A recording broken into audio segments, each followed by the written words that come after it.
And we're live. Good evening, everyone. My name is Rira, and on behalf of Vroman's Bookstore, I'd like to welcome you all to our virtual presentation of Together in a Sudden Strangeness, America's Poets Respond to the Pandemic. Oh, we have an edit. We have an echo, so let me go fix that. Testing, testing, 1, 2, 3. Testing, testing, 1, 2, 3, 1, 2, 3. Okay, it seems like the echo is gone. I'm not sure where that came from, but hopefully it does not happen again.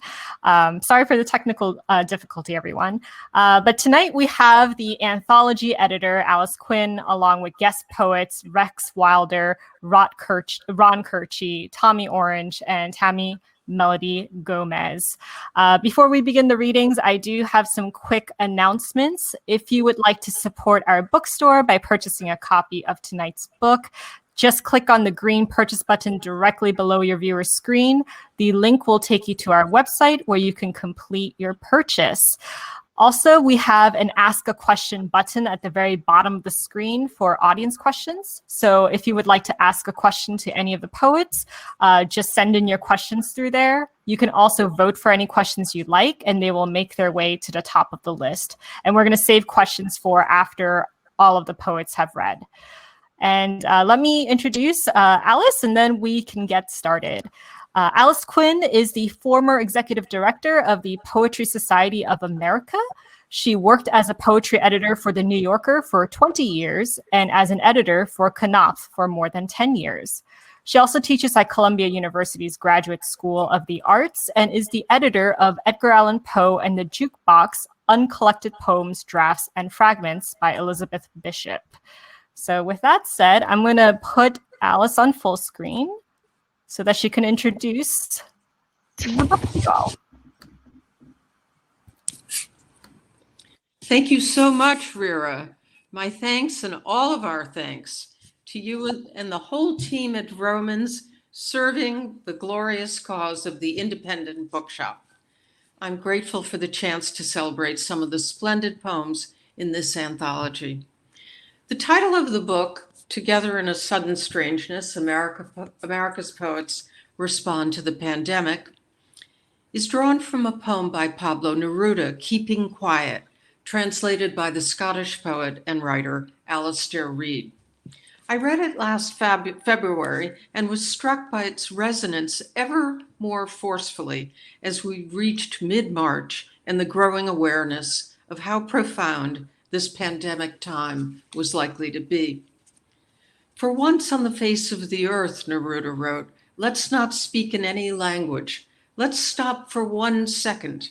It would be an exotic moment, without rush, without engines. We would all be together in a sudden strangeness. And later, towards the close of the poem, perhaps the earth can teach us, as when everything seems dead and later proves to be alive.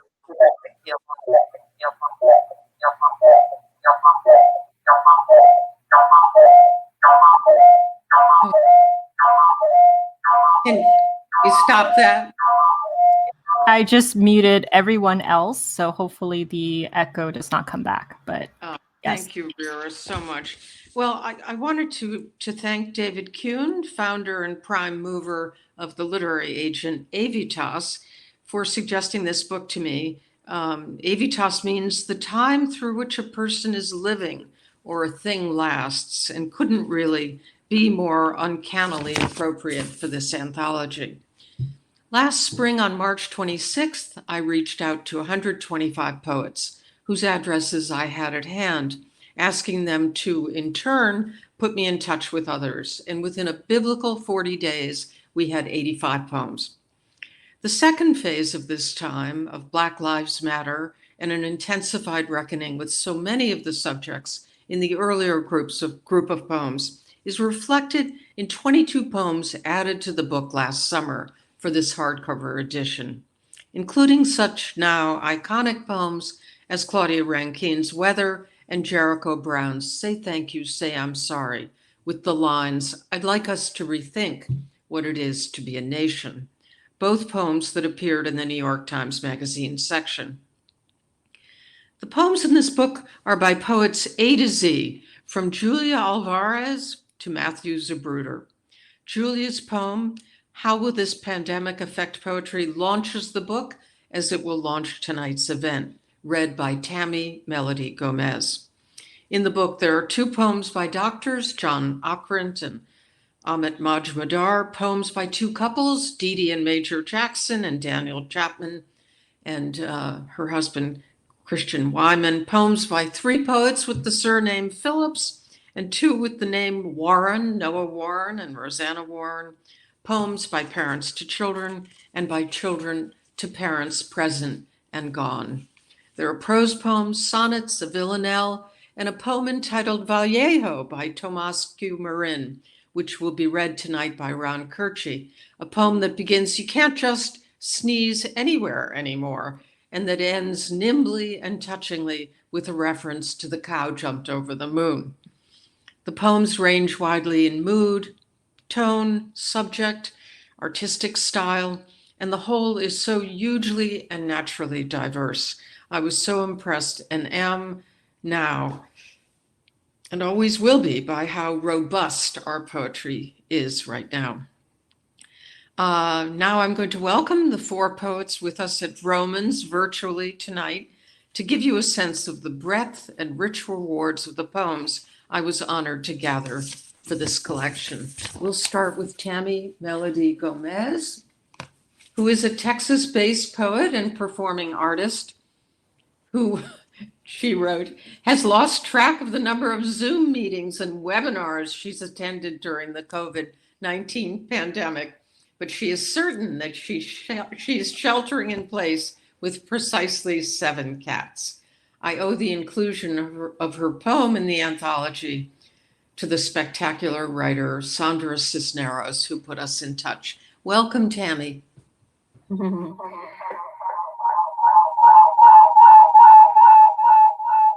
Thank you so much, Alice. Hold on. The first poem that we'll begin with is the first poem in the collection. Sorry, Tammy. I'm going to interrupt you right there. It seems like the echo is coming from your end. Do you have any other tabs or apps open?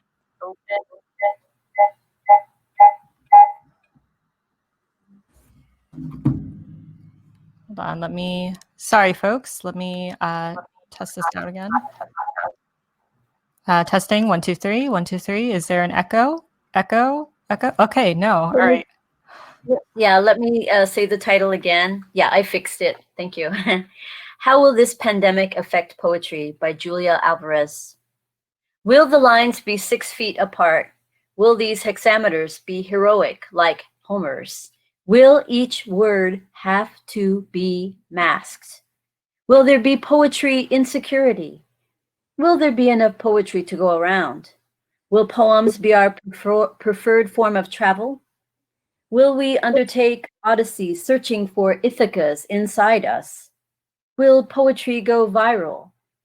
Will its disease infect us? Will it help build up antibodies against indifference?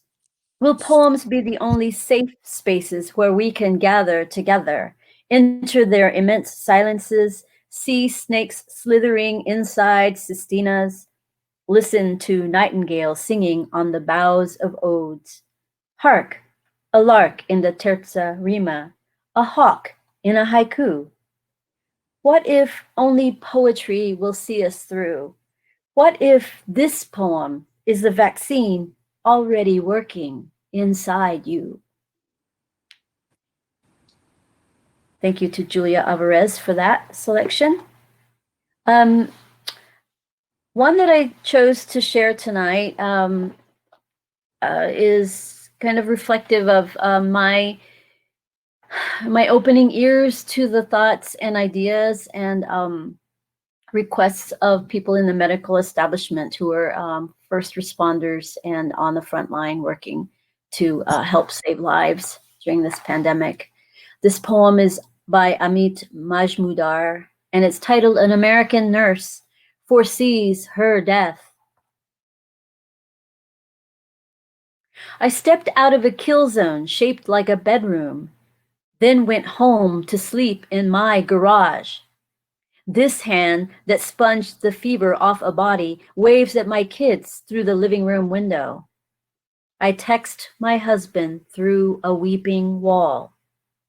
The scrubs go in a mommy hamper I warn my kids away from with a Crayola skull and crossbones.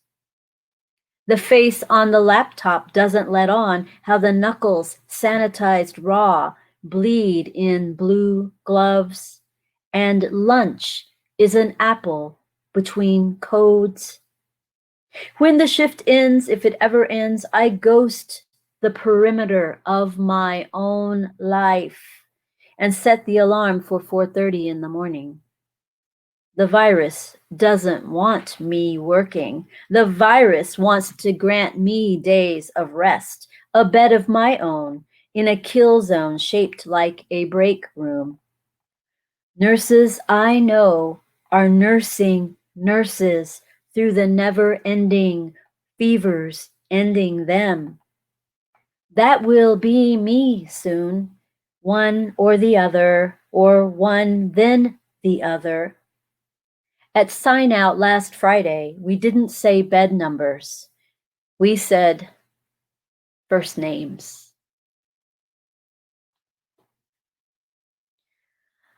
Thank you to Amit Majmudar for that piece, which is challenging, difficult. But many of us poets, namely, are choosing not to look away. And for that, I thank all poets writing during this time. I'll finish out my section, contribution to this event tonight, and I'm very thankful for the opportunity to share works from this wonderful collection.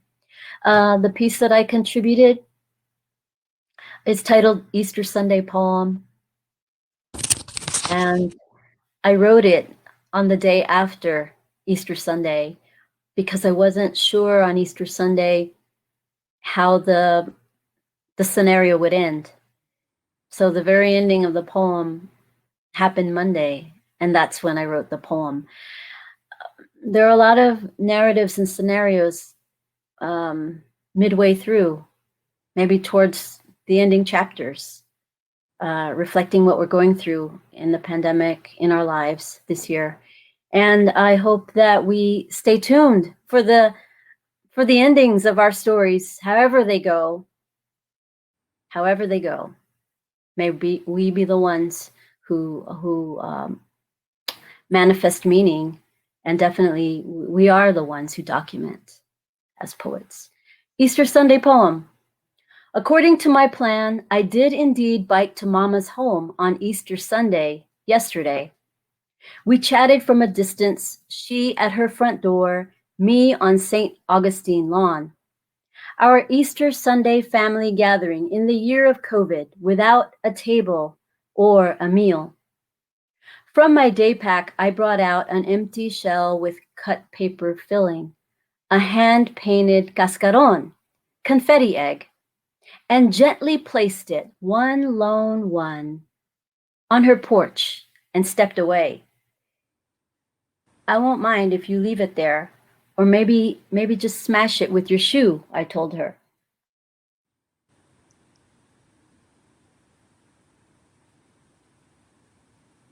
Our hearts have been broken before, when prison money or unsettled rifts have kept us from our holiday home. Today by phone, Mama tells me that she forgot about it overnight. But now, the one lone cascaron is inside her house. She's cute, Mama said. It's a she to me.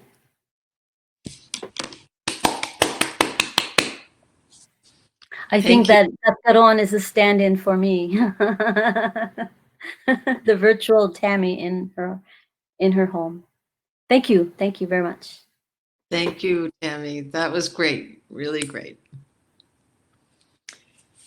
I'll introduce Ron Koertge now. He is the current Poet Laureate of South Pasadena, California,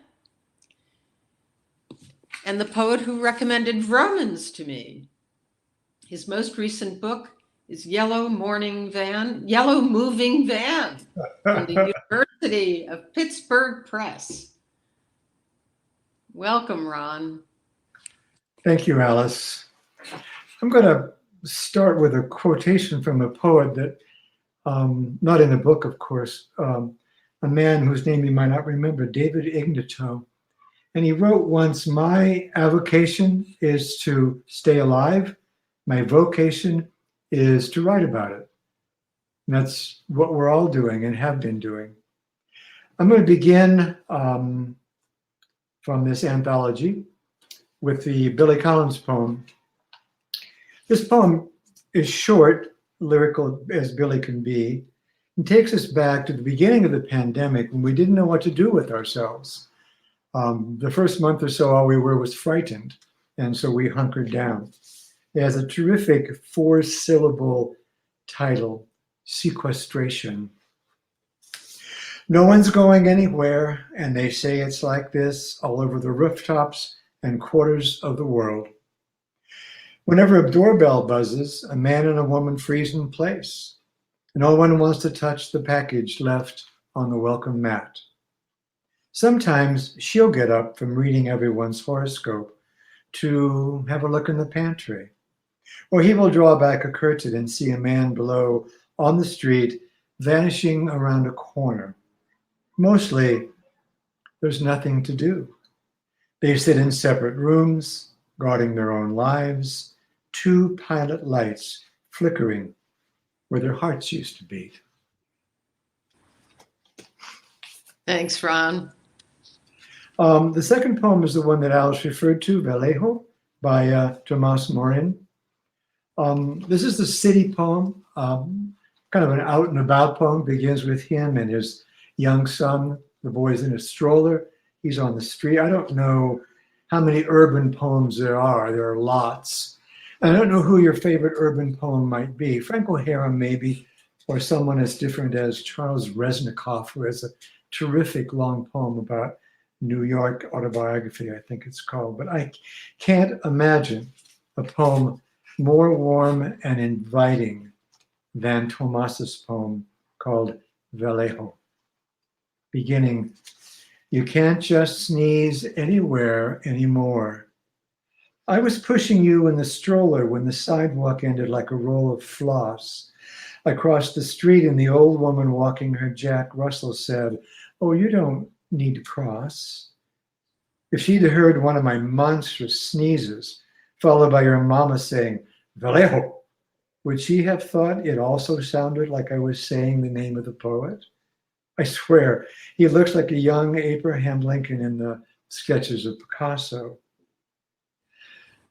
I need some human poems today. Human poems sounds odd, unlike Poemas Humanos of Cesar Vallejo. That's a title people can get behind. I asked the English language if we could do any better, and it shrugged its shoulders and said, 'People poems, mankind poems.' There are too many dogs in this neighborhood. Where are all the cats? The Day with a Cat is a master class in keeping your distance from even the ones you love.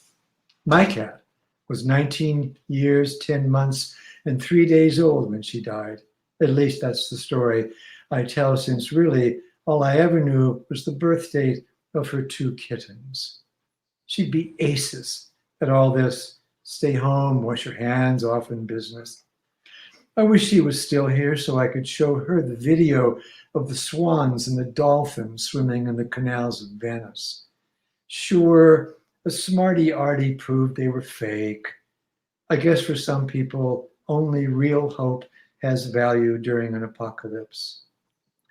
I keep thinking about the old woman and her dog. I hope she's okay and doesn't think I was afraid of her. Can you imagine that? All it took was a pandemic to turn the world into a pineapple upside-down cake. The virus kind of looks like one, to be honest. Just a block later, I pulled a rose petal and let you smell it. I smelled it first to show you how. I know you smiled, but maybe it was because I looked so happy breathing that pink petal in so deep. When you opened your mouth, I said, no, no, no. But I hear some fancy humans do eat roses. I love you, but can you take your sister and please slip away from gravity in the flying saucer of your Baba black sheep? I don't want you to see this planet so sad. Tell him to fly around the earth as fast as Superman did in 1978. Your mama was the age you are now when that happened. Looking back, that time doesn't seem so bad anymore. Tell him to fly counterclockwise because the future waits in that direction. You'll like it there. It's safe enough that a dish can still run away with a spoon.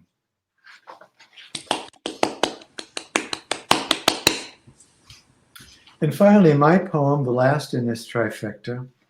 Alice said when she was chatting with the poets, they could tell a story about how the poem came to be.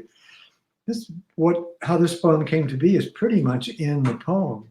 I pulled into the market of a fairly swanky supermarket in my hometown. It was 5:59. The market opened at 6. There were 3 SUVs idling in the parking lot, and the door opened as I pulled in. And as the door of the market opened, 3 women got out of their SUVs. Their husbands or their significant others stayed in the car.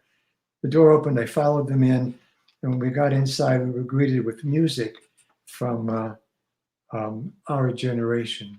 The poem is called Elder Care. My favorite market now has a senior's first hour, and the usual soft music designed to make shoppers browse at their leisure has been replaced by Dee Dee Sharp's Mashed Potato Time and Little Eva's The Locomotion. And if we don't follow Eva's advice to the letter and make a chain now, we do move a little faster, like robbers in our masks and gloves, while a bearded man waits in the parking lot with the motor running. I'm considering some sad bananas when on comes the Peppermint Twist by Joey D and the Starlighters.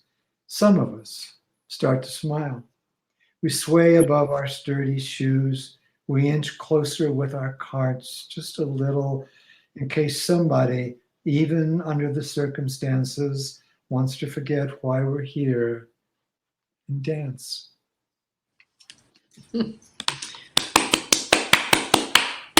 Excellent, Ron. That was Thank you, Alice. beautiful readings. Beautiful.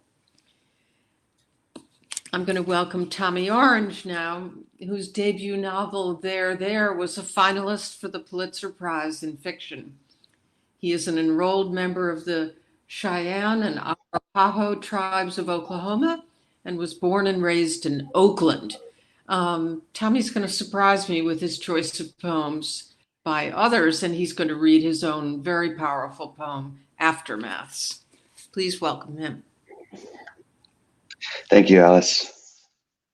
And thank you for having me. Thank you, everyone, for coming. It's a bit scary for me to be doing this. This is the first poem that I've ever published. The first one I'm going to read is by Jericho Brown. And I believe Alice mentioned this was in the New York Times, but I hadn't read it there. And I'd never really thought of people that work at the grocery store before all of this, as I hadn't thought of many things before all of this. Is just say thank you, say I'm sorry.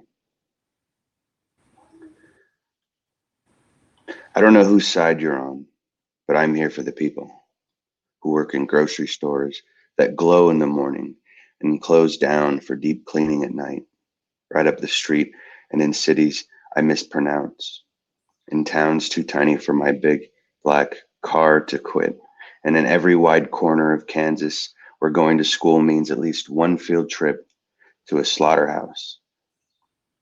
I want so little, another leather-bound book, a gimlet with a lavender gin, bread so good when I taste it, I can tell you how it's made. I'd like us to rethink what it is to be a nation. I'm in a mood about America today. I have PTSD about the Lord. God save the people who work in grocery stores. They know a bit of glamour is a lot of glamour. They know how much it costs for the eldest of us to eat. Save my loves and not my sentences. Before I see them, I draw a mole near my left dimple.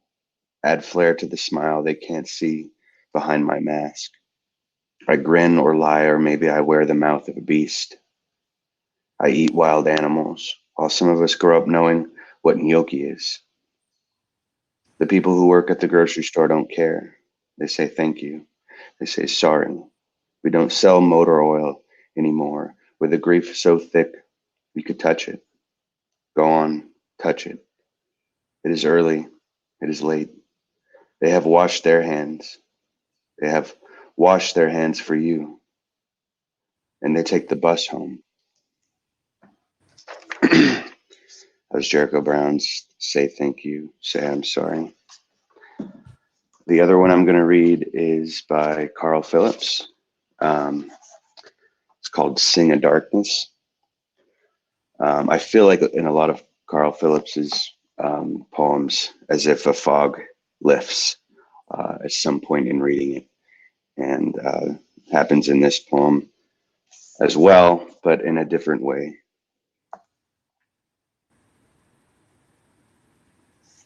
Sing a darkness. Slowly the fog did what fog does. Eventually, it lifted, the way veils tend to at some point in epic verse, so that the hero can see the divinity at work constantly behind all things mortal. Or that's the idea, anyway. I'm not saying I do or don't believe that. I'm not even sure that belief can change any of it, at least in terms of the facts of how, moment by moment, any life unfurls. We can call it fate or call it just what happened, what happens, while we're busy trying to describe or explain what happens. How a mimosa tree caught growing close beside a house gets described as hugging the house, for example, as if an impulse to find affection anywhere made us have to put it there, a spell against indifference, as if that were the worst thing. Is it? Isn't it? The fog lifted. It was early spring still. The dogwood brandished those pollen-laden buds that precede a flowering. History, what survives or doesn't, how the healthiest huddled as much, at least, as was possible, more closely together to give the sick more room, how they mostly all died, all the same. I was nowhere I'd ever been before. Nothing mattered. I practiced standing as still as I could for as long as I could. Thank you, Tommy. And this is Aftermaths. As I mentioned, I've never published a poem before. I was asked by my editor to contribute, and I was sort of deep in researching the 1919 Spanish flu for a novel that I'm working on, and was curious about the origins of the word quarantine, and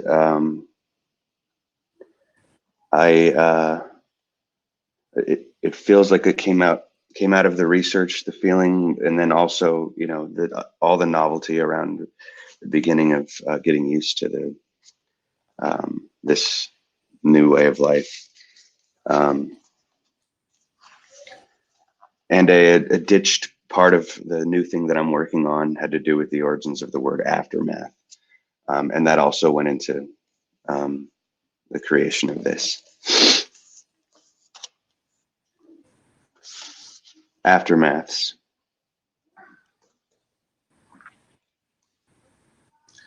Some of us are already post-apocalyptic, so the world can't end for us any more than an end can end. But if it does, if the end is doing its ending, if the world becomes without us, we the absent deliverers of the gone. It will at the very least have peace, meaningless peace, animalful peace, smogless, noiseless, plasticless, thunderous peace. Our eyes have never not been wet, but not like this. These mournless tears are worn from screen. What is the drink that poisons the solution for the hungry tongue? And what of touch, and what of flight, and what of seeing the world? Forget the antibodies. What of all the too many bodies? Just what do you mean to do with us? We will bury the truth of our decadence with the truth of our negligence, with the truth of the lives and deaths of our dead. Our bodies will be an old world put to soil, to bloom elsewhere, else when, else what could it mean to have come this far only to wither and choke, hidden away in homes, siloed as grain, to be fed to the earth once we come to that we can't anymore. Death of language, death of art, death of death, of death, of death. When it does go on, and it will, it must, there will be as many aftermaths as there are lives lived, as different from one another as wound from scar, as elegy from effigy. The word aftermath is an old English farming term referring to grass grown directly after a harvest. There's hope in definition. There's hope in origin. Quarantine comes from the Latin meaning 40 days. How long has it been, and how long will it be? And is it the same kind of 40 as from the ark and the flood, the devil in the desert, and the 40-hour work week? How will we will our lives into something more? Thank you. Thank you, Tommy. I'm so glad the poem is in this book. Thank you. I'm going to introduce Rex Wilder, the author of Open Late, New and Collected Poems, another collection called Boomerangs in the Living Room, and another one called Waking Bodies. His poems have appeared in Poetry, the Times Literary Supplement, the New Criterion, and the Yale Review. Please welcome Rex Wilder. Thank you, Alice, very much. It's quite an honor to be a part of this anthology, and I've been listening to various readings around the country, and I'm just so proud that so many poets came together and documented this time for all of us in the future. And I have 3 pieces of information. I've been pushing the envelope on wasting time during the entire pandemic because people like to come up to me and say, get a life. And I think I got the best one ever. I'm about to read Ada Limon's beautiful poem, touching, powerful. I love the sound of it, just reading it aloud.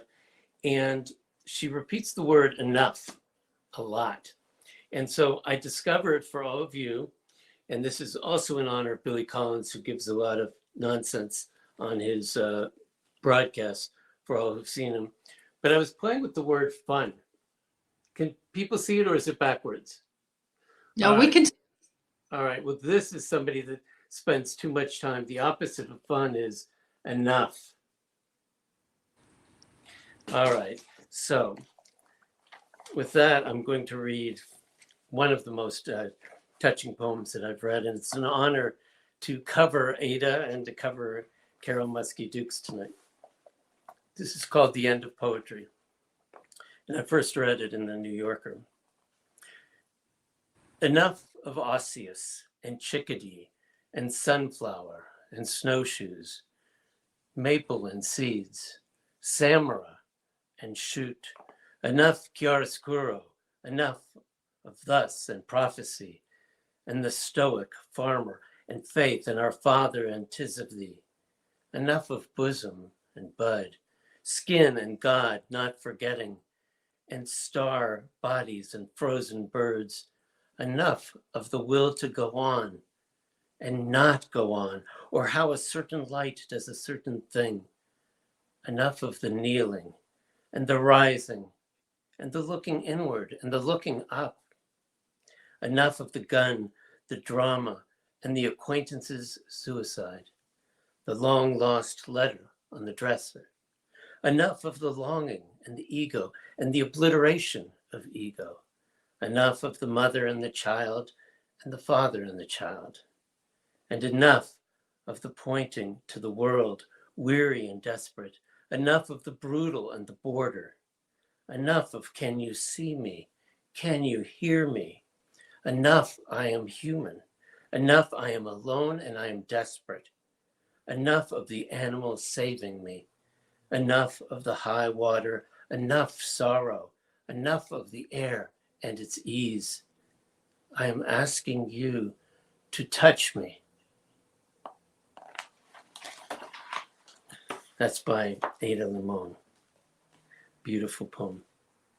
Thank you, Ada, if you're out there somewhere. Carol Muskie Dukes was originally going to be a part of this reading, but due to illness, she wasn't able to make it. And I was proud to step in and read her poem, which is Koan. A breeze bends the candle flames. The child sitting across from me asks, why does everybody die? All around us, up and down the laden table, grown-ups turn their backs to the drinks. They turn back to their drinks. I look up at the one sky, the one sea, another strobe gold sun gone under. Still, her solemn gaze at me through a blood-red Shirley temple. Somewhere, she says, there are tigers, far away or right here. Sun stripes flit across the tablecloth. Far away, a wise master intones, you climb alone up the steep rock face, hand over hand, pulling up your weight. But the tiger appears above you, teeth bared at the top. She laughs. She loves everyone she's told to love. Even a cliff top where death looms is funny. Even a doomed climber without time for a master's snap. What does a climber fail to see? That red flower blooming in the rock to the side. Look to beauty. None of this is meant to make sense, but sense will inspire the tiger whose cubs are starving, or this child refusing to eat. For beauty, red flower on the side, gulls overhead, each laughing cry a koan. She taps her Miss Temple glass. You look all sideways when I see through this, but look again. A lone surfer still out there, shooting sideways. Now someone stands, drunk, points to a swaying bright mountain on the horizon. Tsunami, he shouts, and keeps shouting. The great wave dances side to side. That's a beautiful poem, Carol, out there in illness land. So sorry you couldn't get to read it.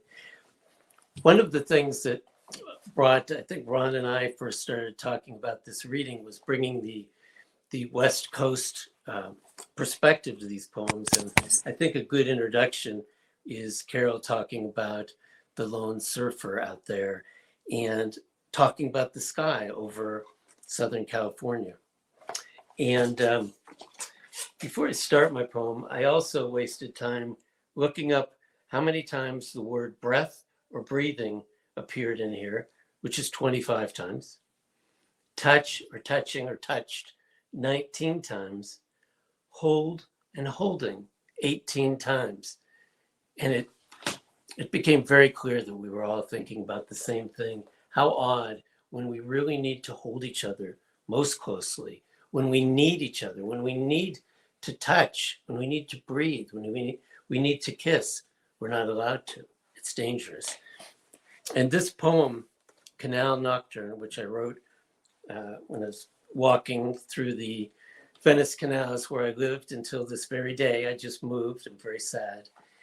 And this poem was written when we did not know that we weren't I don't know if people remember, but for a week, 2 weeks, 3 weeks, it really looked like our kids that were watching Walking Dead were right. We can drop off one by one by one. It really did look like an apocalypse. And of course, for the how many million we're up to now, it has been an apocalypse. This is called Canal Nocturne. A walk through a canal at a time when most people are home and not a cloud in the sky, nor in the sky's reflection on the water. But there is a difference, and only I am there to notice. The water sky is a denser color by far than the dry sky above, which is the real world, bleached out by lights and virus, studded with sounds and filled from every corner with threats without and within. Only the harmless crabs and sea slugs, silhouettes and shadows, tenant the 3 feet deep. A few fish mill, narrowly realize themselves. This is not the first night I've noticed, looking down, that several stars have shone that did not twinkle above. Weren't there at all. For all the real and reality, experience tells me this reflection is what our embracing arms were made for. For weeks, we have been advised not to hug, nay, ordered, just as even the most cold-blooded of us felt the need. This morning, CNN announced, even an innocent exhale can kill. We are stranded, too near each other to breathe. Thank you. Thank you so much to Tammy and Ron and to Rex and Tommy. You were all wonderful readers of your own poems and of those of splendid poems by others. I really appreciate it.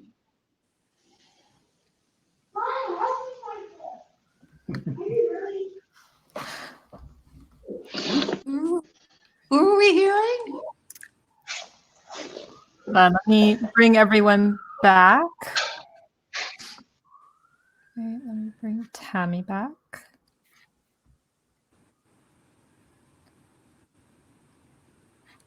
All right, give us a second, folks. All right. So that was all of the poets and their readings. So virtual applause for everyone.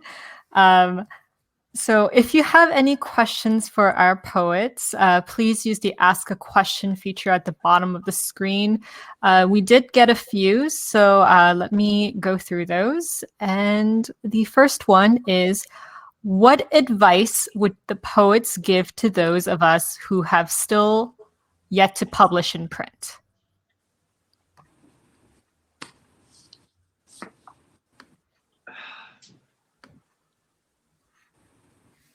You know, I think I could say something to that as an editor, and then that'll give the poets a few moments to think.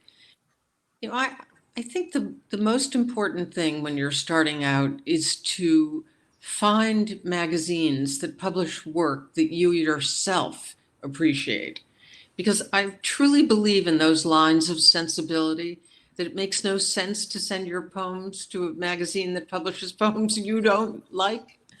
And that's a good way to begin, to really immerse yourself in the contemporary scene.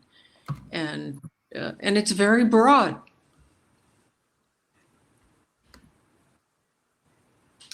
I can try.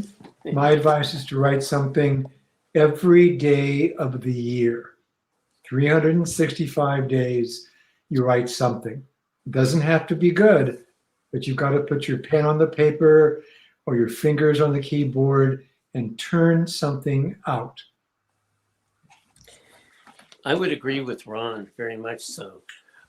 Is anyone familiar? I'm embarrassed to have forgotten the name, but there's a woman poet who's been writing a blog, and hers caught on. It went very viral. Renee Fleming did, I think it was reprinted in the Washington Post.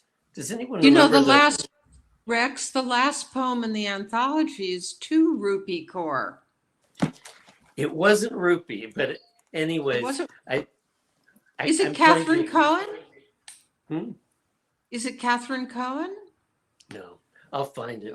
But I think my my advice, which is I think complementary to Alice's, is also to write not only what the current scene is, but what your current scene is. To keep on writing what is honest and authentic to you, and ideally you'll then find the magazine or the place that will appreciate you.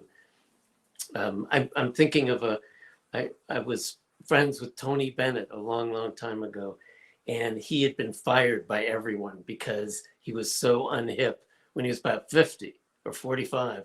And he just kept on developing and kept on writing and kept on writing his music. And he didn't try to immerse himself in the scene. He tried to immerse himself in Tony. And look what's happened to him now. And I'm very proud of him. And it's a lesson for me, at least. Tommy and Tammy, do you want to add to those comments, or should I move on to the next question? Well, I just have a quick thing. I feel very unqualified, so I'm gonna. Well, this is kind of another pathway that I can recommend or suggest because it had an interesting flavor for me and was of a great benefit. That was going to the public readings back when we could do that, open mics and poetry events where you can share your work at the mic. So it's a wonderful way to get immediate feedback from people in the audience. It's also a way to allow your family to approach you, because the people who appreciate your work end up being like a literary family of sorts for you in the city where you live and grow. And also sometimes there's an opportunity if somebody in the audience is an editor or publisher, writes or creates zines or chapbook, wants to publish a chapbook or an anthology, they may reach out to you specifically about a specific piece they heard you read at the mic. So there's a great opportunity in that. So I guess ultimately I'd say just put your words out there, whatever channels are comfortable for you. I think that's really lovely advice. So our next question, we have a little bit of time left. So next question is, has your writing routine changed at all since the stay-at-home order began?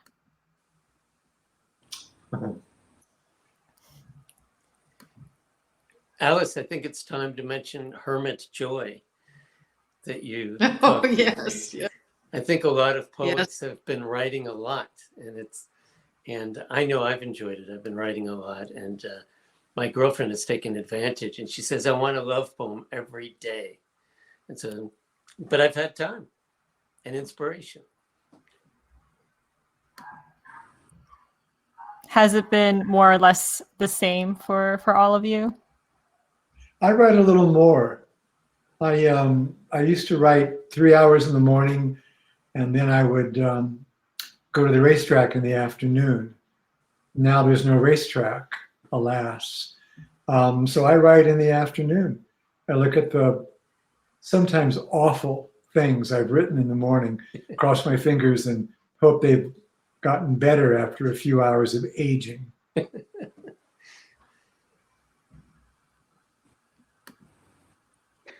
I think for me, it's definitely changed. But my writing process is constantly changing. I started writing the novel that I published right after having a son, and I was working full time, and so sort of had to adjust to get the writing time in at that point.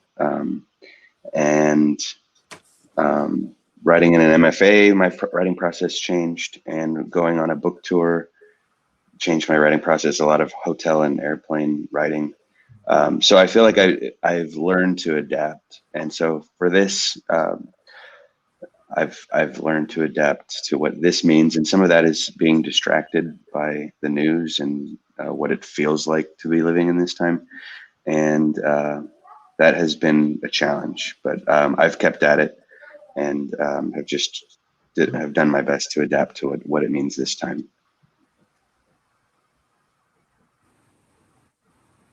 Thanks, Tammy. I think it's been 15 years, a little close to 15 years that I've felt an immense sense of shame and pain and anguish about not being able to write about the Katrina disaster failure, the disaster response failure.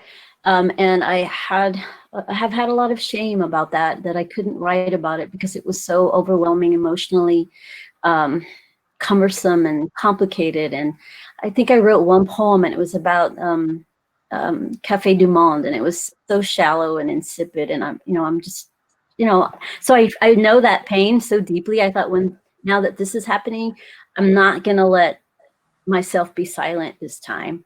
And no matter how excruciating it is to feel the feels and try to document, moment by moment, what's going on in my mind as I sift through, as I'm these unfiltered things are coming at me, one right after the other. I have multiple devices here. I don't know how I ended up with so many screens, but I use them now, and I'm not letting much time elapse between the moment that the neonate piece comes to me in mind to the point where I'm typing. It's like the time is really shrinking, and I love that. And this is a privilege to be able to be here, even as it is, a painful experience as well. I'm also using voice recorder. I found out, hey, I'll just hit record and I'll speak into the mic, and that way I can get thoughts down quickly and then shape them into fully, full-fledged poems later. So that's very different from the past. Thank you, Tammy. All right. So I think we have time for one last question. And here it is. One of the poets described it as dangerous that people are not able to have contact due to the pandemic. And I think the questioner means you, Rex. Can you expound on the danger? What resounded with you? Is it a failure to thrive or some other danger to the human experience? If the question is, as I understand, is it why it should be dangerous not to be able to touch and to be close? Is that what that question means? The last part of the question, it said, is it a failure to thrive or some other danger to the human experience? So I think... Yes, I don't think it is. I think many people have learned from people I've spoken to, have learned how to touch, to touch their spirit, to touch their soul, and their solitude has actually helped them to thrive in many ways, learning to be by themselves. But I also feel that the lack of being able to be close to anyone but your close, your family, your spouse, it has to hurt. And it's not a failure by any means, but it is, I feel, one of the things we're put on earth to do is to touch each other and to be close. And I think we were talking before the reading started that if we can't hug each other, how can we live? So. Thank you all so much. Thank you so much. I think this was a lovely night with lovely poetry. Again, for those who joined us tonight, thank you so much. I know we had a little bit of technical difficulties, but thank you for hanging in there. And if you would like to purchase a copy of tonight's featured book, just click on the green purchase button directly below the screen. And also for those who tuned in late, don't worry, we have a replay available on the same link. So you can use the same link and come back within an hour. It should be up by then. And I think that about covers it. Thank you, everyone. Stay safe and happy holidays. Thank you Thank so you, much. Rira. Thank you. Bye. Thank you. Thanks, Thank everybody. you. Good night, Tammy. Thank Good you. night, Rex, Tommy.